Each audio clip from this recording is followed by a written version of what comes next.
dadhabdanii warri fageenya alalkee faana dhufta warri wal dhuftan dadhabdanii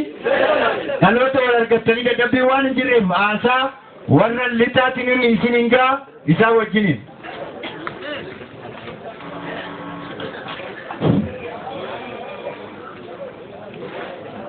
nagaa diftanii baga jiraattan baga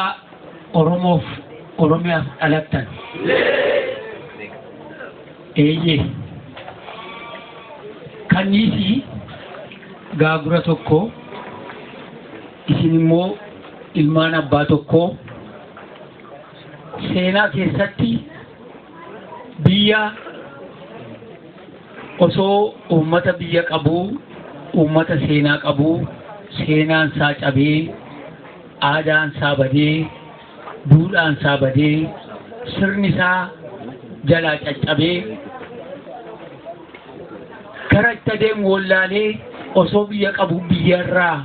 ummata godaanu tokko keessatti dhaloota ansii jiraa ansii qaqqabeeraa jettanii halkaniif guyyaa yeroo keessan beekumsa keessan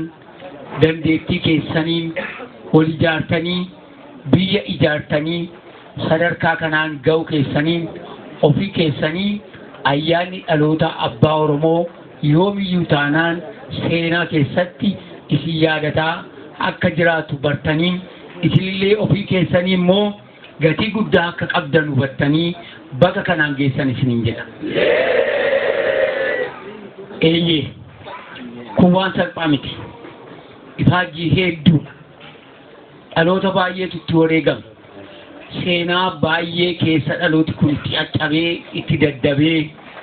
itti hidhamee itti burkutaa'ee har'a sadarkaa kanaan ga'uun keenya waan salphaa miti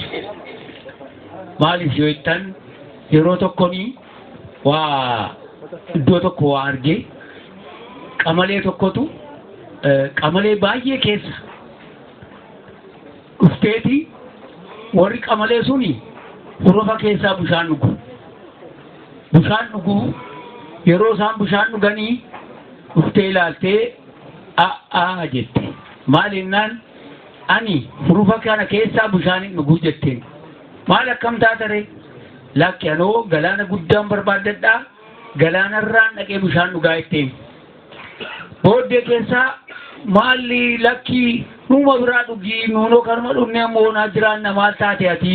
duroo nu dhiistee deemteennaan lakki ani isin dhiisee deemeeraa jettee qamaleen kun kaatee utuu deemtu bishaan guddaa argattee bishaan guddaa gaafa argatteettu bishaan sana dhuguudhaaf gaafa gadi jettu naachi achi keessaa ol utaaleetu morma kokkee qabate yanaachana naa innaan innaan nan egaa si nyaachuu kootee naachi nan nyaatiini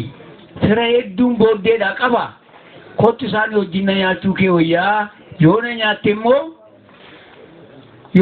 immoo na duwwaa nyaatta isaaniin immoo dhabdaa jetteen yoo soo sin nan eeggadha gaa'edhee achitti dhiise booddee qamaleen ol utaalteetu muki tokko jiraa achuma bukkee muka jiraa mukarra utaalte naachi mukarra yaabbatu booddee naachi sanatti qamaleen achirra teessee kakkakkakkakkette itti kolfuu jalqabdi ammas kakkakkakkakkak jettee itti kolfuu jalqabdi maalii qamuu maaliifii lamanatti kofaltaa jennaan tokko ansi gowwoomsee sirkaa ba'uu kootiini kanaaf ansitti kolfeette inni lammataa immoo utuu ummati an bukkee jiru lakkiin deeminii kana dhugitu naan jedhanii deemuu kootan kolfeette ammas sadaffaa kofalte maal inni sadaffaa ati immoo kofalte jennaan ani namoota warra callisanii warruma na fakkaatan ani isaanii wajjin dhaladhee hurufa keessa bishaan dhoqqee dhugaa ba'an utuu galaana bukkeedhaa qabanii sodaatanii isa dhugaa ba'anittan kolfeetteen kanaaf waa sadiin isinitti kolfeetteen amma yeroo